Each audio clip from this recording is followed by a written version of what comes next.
बोल श्री कृष्णचंद्र भगवान की जय। ओम श्री परमात्मने नमः। 12वां अध्याय।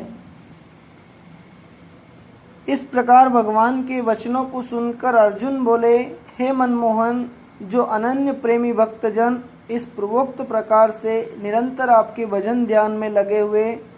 आप सगुण रूप परमेश्वर को अति श्रेष्ठ भाव से उपासते हैं और जो अविनाशी सच्चिदानंद घन निराकार को ही उपासते हैं, उन दोनों प्रकार के भक्तों में अति उत्तम योगवेत्ता कौन है? इस प्रकार अर्जुन के पूछने पर श्री कृष्ण भगवान बोले, हे अर्जुन, मेरे में मन को एकाग्र करके निरंतर मेरे भजन ध्यान में लगे हुए जो भक्तजन अतिशय श्रेष्ठ श्रद्धा से युक्त हुए मुझ सगुण रूप परमेश्वर को भजते हैं, वे मेरे को योगियों में भी अति उत्तम योगी मान्य हैं, अर्थात उनको मैं अति श्रेष्ठ मानता हूँ। और जो पुरुष इंद्रियों के समुदाय को अच्छी प्रकार वश में करके मन बुद्धि से परे सर्वव्यापी अकथनीय स्वरूप और सदा एक रस रहने वाले नित्य अचल निराकार अविनाशी सच्चिदानंद घन ब्रह्म को निरंतर एक ही भाव से ध्यान करते उपासते हैं, वे संपूर्ण भूतों के हित में रत हुए और सब में समान भाव वाले योगी भी मेरे को ही प्राप्त होते हैं। किंतु उन सच्चिदानंद घन निराकार ब्रह्म में आसक्त हुए चित्त वाले पुरुषों के साधन में क्लेश अर्थात परिश्रम विशेष है, क्योंकि देहाभिमानियों से अव्यक्त विषय गति दुख पूर्वक प्राप्त की जाती है, अर्थात जब तक शरीर में अभिमान रहता है तब तक शुद्ध सच्चिदानंद घन निराकार ब्रह्म में स्थिति होनी कठिन है। और जो मेरे परायण हुए भक्तजन संपूर्ण कर्मों को मेरे अर्पण करके मुझ सगुण रूप परमेश्वर को ही तेल धारा के सदृश अनन्य ध्यान योग से निरंतर चिंतन करते हुए भजते हैं,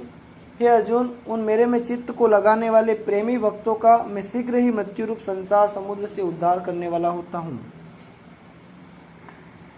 इसलिए हे अर्जुन, तू मेरे में मन को लगा और मेरे में ही बुद्धि को लगा, इसके उपरांत तू मेरे में ही निवास करेगा, अर्थात मेरे को ही प्राप्त होगा, इसमें कुछ भी संशय नहीं है। यदि तू मन को मेरे में अचल स्थापन करने के लिए समर्थ नहीं है तो हे अर्जुन, अभ्यास रूप योग के द्वारा मेरे को प्राप्त होने के लिए इच्छा कर। यदि तू ऊपर कहे हुए अभ्यास में भी असमर्थ है तो केवल मेरे लिए कर्म करने के ही परायण हो। इस प्रकार मेरे अर्थ कर्मों को करता हुआ भी मेरी प्राप्ति रूप सिद्धि को ही प्राप्त होगा। और यदि इसको भी करने के लिए असमर्थ है तो जीते हुए मन वाला और मेरी प्राप्ति रूप योग के शरण हुआ सब कर्मों के फल का मेरे लिए त्याग कर, क्योंकि मर्म को न जानकर किए हुए अभ्यास से परोक्ष ज्ञान श्रेष्ठ है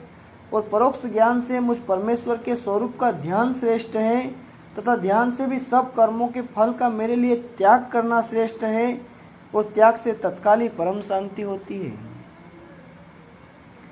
इस प्रकार शांति को प्राप्त हुआ जो पुरुष सब भूतों में द्वेष भाव से रहित एवं स्वार्थ रहित सबका प्रेमी और हेतु रहित दयालु है,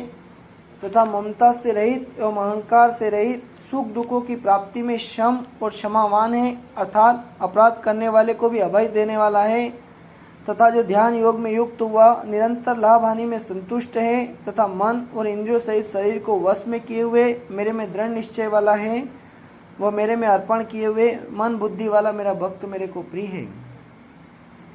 जिससे कोई भी जीव उद्वेग को प्राप्त नहीं होता है और जो स्वयं भी किसी जीव से उद्वेग को प्राप्त नहीं होता है, तथा जो हर्ष अमर्ष भय और उद्वेग आदि को से रहित है, वह भक्त मेरे को प्रिय है।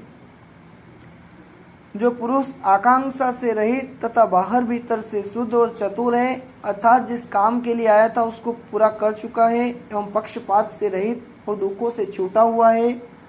वह सर्व आरंभों का त्यागी अर्थात मन वाणी और शरीर द्वारा प्रारब्ध से होने वाले संपूर्ण स्वाभाविक कर्मों में कर्तापन के अभिमान का त्यागी मेरा भक्त मेरे को प्रिय है। जो न कभी हर्षित होता है, न द्वेष करता है, न सोच करता है, न कामना करता है, तथा जो शुभ और अशुभ संपूर्ण कर्मों के फल का त्यागी है, वह भक्ति युक्त पुरुष मेरे को प्रिय है। जो पुरुष शत्रु मित्र में और मान अपमान में सम है, तथा सर्दी गर्मी और सुख दुखादिक द्वंद्वों में सम है और सब संसार में आसक्ति से रहित है, तथा जो निंदा स्तुति को समान समझने वाला और मननशील है, अर्थात ईश्वर के स्वरूप का निरंतर मनन करने वाला है, एवं किस प्रकार से भी शरीर का निर्वाह होने में सदा ही संतुष्ट है और रहने के स्थान में ममता से रहित है, वह स्थिर बुद्धि वाला भक्तिमान पुरुष मेरे को प्रिय है। और जो मेरे परायण हुए, अर्थात मेरे को परम आश्रय और परम गति एवं सबका आत्मरूप और सबसे परे परम पूज्य समझकर विशुद्ध प्रेम से मेरी प्राप्ति के लिए तत्पर हुए श्रद्धा युक्त पुरुष इस ऊपर कहे हुए धर्ममय अमृत को निष्काम भाव से सेवन करते हैं, वे भक्त मेरे को अतिशय प्रिय हैं। इति श्रीमद् भगवद गीता रूपी उपनिषद एवं ब्रह्म विद्या तथा योग शास्त्र विषयक श्री कृष्ण और अर्जुन के संवाद में भक्ति योग नामक 12वां अध्याय समाप्त।